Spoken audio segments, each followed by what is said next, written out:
Une société promet de pirater des smartphones pour accéder à toutes leurs données.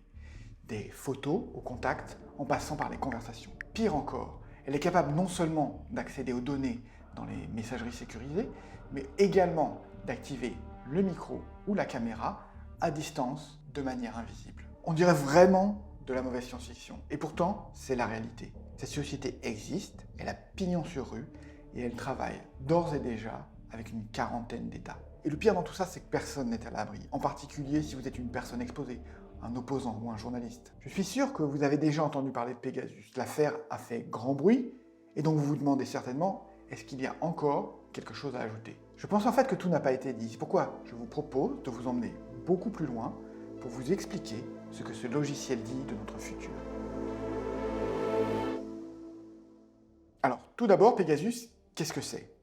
C'est un programme de surveillance vendu par NSO Group, une société israélienne spécialisée dans le renseignement. En 2013, Edward Snowden avait révélé un programme de surveillance de masse aux États-Unis, piloté par la NSA. Ce qu'a fait NSO Group, c'est qu'il a rendu accessible au plus grand nombre une version allégée de ce programme d'écoute et de surveillance. Du coup, moyennant un budget qui reste abordable pour un État, il est possible de déployer son propre programme de surveillance, clé en main, as a service, comme on dit aujourd'hui. Officiellement, ce programme est vendu uniquement pour lutter contre la criminalité et le terrorisme.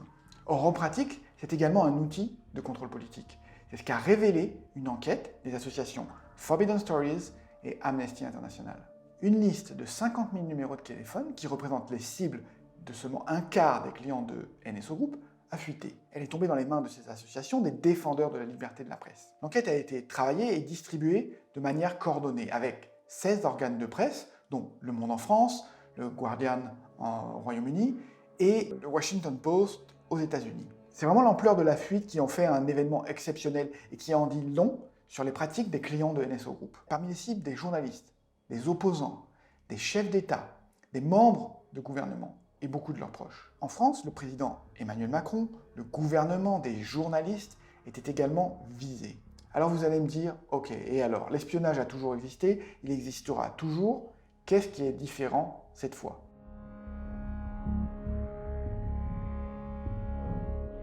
Nous sommes dans une phase de prolifération massive et sans contrôle d'un nouveau type d'armement. La massification rend beaucoup plus facile de cibler un très grand nombre de personnes. Auparavant, il fallait affecter des hommes, des moyens humains, il fallait faire des choix et définir des priorités. Avec la standardisation des moyens de communication, avec le développement des smartphones, l'espionnage se démocratise et permet de ratisser large. Le piratage est devenu un business très lucratif qui a pignon sur rue, qui permet d'acheter des failles de sécurité qui, à leur tour, permettent de récupérer des données sur la vie privée des cibles. Plus bas dans la chaîne, les États achètent des systèmes de renseignement à des sociétés privées qui sont des mercenaires en quelque sorte, comme ils achètent de l'armement, des chars ou des avions. Cette démocratisation a plusieurs conséquences. La première, c'est que la simplicité rend la tentation d'abus beaucoup plus grande. Ensuite, cette simplicité fait sortir l'outil des cadres formels du renseignement. Le renseignement est externalisé, l'effort est indirectement confié à des mercenaires, d'où son caractère incontrôlable et souvent irresponsable. Pegasus démontre, à grande échelle, que le renseignement est devenu une arme en soi et pas seulement un support à l'effort militaire. Le programme est même utilisé à des fins d'espionnage économique. Pour l'instant, rien ne définit les règles d'usage de cet armement d'un genre un petit peu particulier. Comme avec la démocratisation des drones militaires, c'est le Far West. Et comme les conséquences sont moins directement dangereuses que la prolifération nucléaire, l'escalade risque de durer encore un bon moment.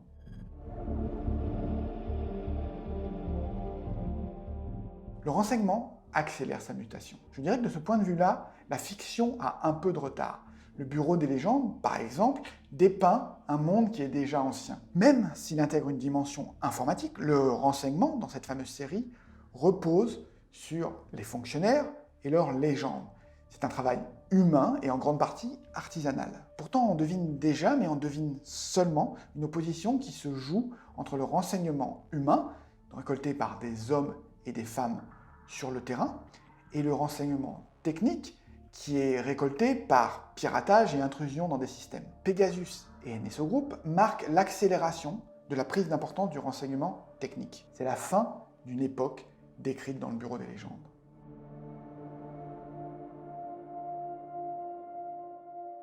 La frontière entre ce qui est bien et ce qui est mal, la défense et l'attaque, est purement arbitraire. Ici, le créateur du système, NSO Group, n'est pas son opérateur. L'opérateur n'est même pas nécessairement un service de renseignement. La responsabilité est diluée et les abus prospèrent dans cette zone grise. Pegasus démontre que la frontière est floue.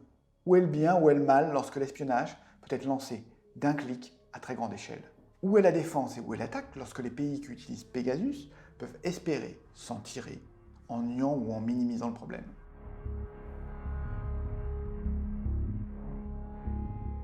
Nous réalisons que la sécurité est relative. Est-ce que vous vous souvenez de ça? L'attaque de l'étoile de la mort. C'est une faille dans sa sécurité qui a mené à l'attaque, puis à la destruction de l'étoile noire.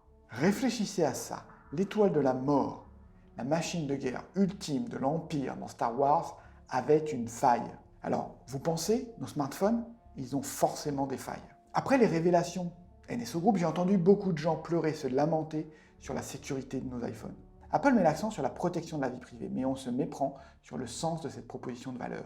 Ce n'est pas une garantie absolue de sécurité, ce sont deux choses bien différentes. Apple essaye simplement de garder le business de l'exploitation des données personnelles en dehors de son écosystème. En parallèle, la société fait au mieux pour garantir le maximum de sécurité pour ses appareils, mais la sécurité absolue n'existe pas. En particulier, si on vous cible spécifiquement, vous, personnellement, vous serez vulnérable à un moment ou à un autre. L'exemple de l'étoile de la mort l'a montré.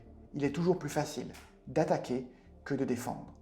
La forteresse résiste le plus souvent, mais face à des attaquants déterminés, des ouvertures céderont nécessairement. Et dans le futur, les attaques seront plus sophistiquées, elles cibleront directement le hardware.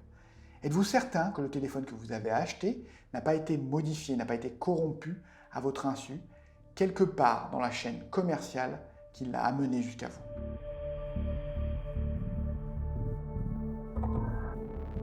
La sécurité est l'enjeu des années à venir. Suite aux révélations sur Pegasus, Snowden est revenu dans le jeu et est intervenu également. Comme il le dit, si des chefs d'État ont été ciblés, c'est que tout le monde est potentiellement vulnérable. Alors, est-ce qu'on a atteint le point où il faut renoncer? Où il faut baisser les bras? Pas du tout. On a atteint le point où il faut prendre la sécurité au sérieux.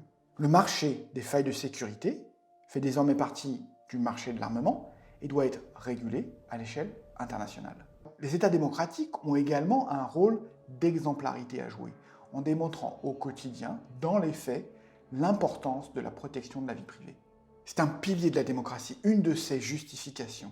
La vie privée ne peut pas être sacrifiée.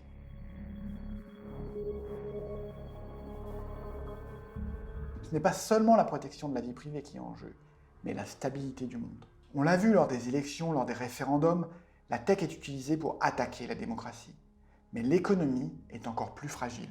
Du smartphone au cloud computing, notre dépendance à la technologie s'accroît chaque jour. Pour faire une comparaison biologique, une attaque ciblée menée avec Pegasus s'apparente à un empoisonnement d'un opposant, un empoisonnement de son système d'information personnel. Mais ces failles de sécurité, ce même vecteur de contamination, peut être utilisé pour mener des attaques massives, beaucoup plus malveillantes, ce qui s'apparenterait à des armes chimiques, à des armes biologiques.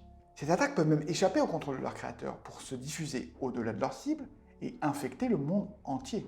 Je pense par exemple au précédent de Stuxnet.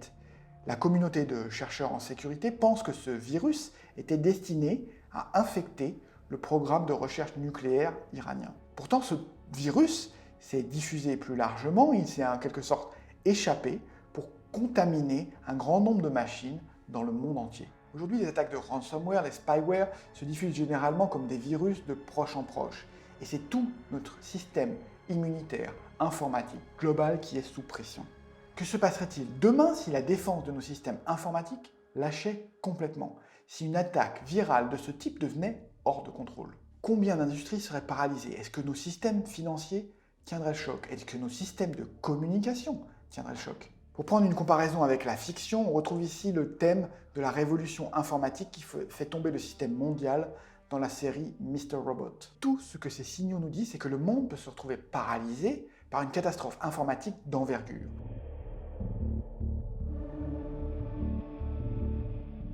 Et finalement, plus que nos systèmes démocratiques ou économiques, c'est l'humain qui sera directement vulnérable dans le futur. C'est notre relation à la technologie qui est directement questionnée. Personne ne devrait vivre déconnecté du monde comme un lanceur d'alerte pour pouvoir protéger ses contacts ou ses photos. Et de fait, renoncer à la technologie semble impossible. C'est d'ailleurs pour ça que même nos gouvernants ne parviennent pas à abandonner leur outil habituel, leur smartphone, leur messagerie qui leur permet de communiquer avec leurs contacts, leurs amis.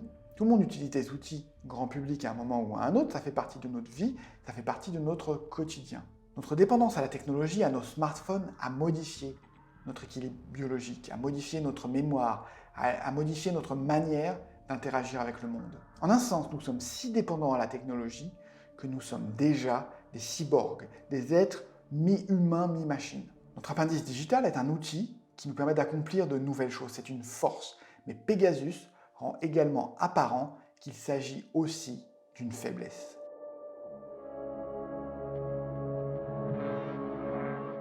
Alors en conclusion, je pense que ce scandale aura beaucoup plus d'implications que l'on ne l'imagine aujourd'hui. Il pose directement la question de la démocratisation de l'arsenal informatique. Autrefois militaires, les drones sont désormais accessibles à tous. C'est la même chose pour les outils de surveillance de masse. Si l'on n'y prend pas garde, jusqu'où ira cette démocratisation? Aujourd'hui, ces outils sont essentiellement accessibles aux États, mais demain, pourrez-vous d'un simple clic espionner votre voisin? Nous sommes aujourd'hui à un point de bascule. Nous vivions dans un monde où la technologie était là pour nous servir, où elle était une force à notre disposition. Mais aujourd'hui, notre dépendance à la technologie fait également de cette force une faiblesse. Les deux faces d'une même pièce avec lesquelles nous allons devoir apprendre à vivre. Merci de m'avoir écouté jusqu'ici, merci de me suivre. Je vous laisse enchaîner avec d'autres vidéos de l'émission Chimère pour continuer à explorer notre relation à la technologie.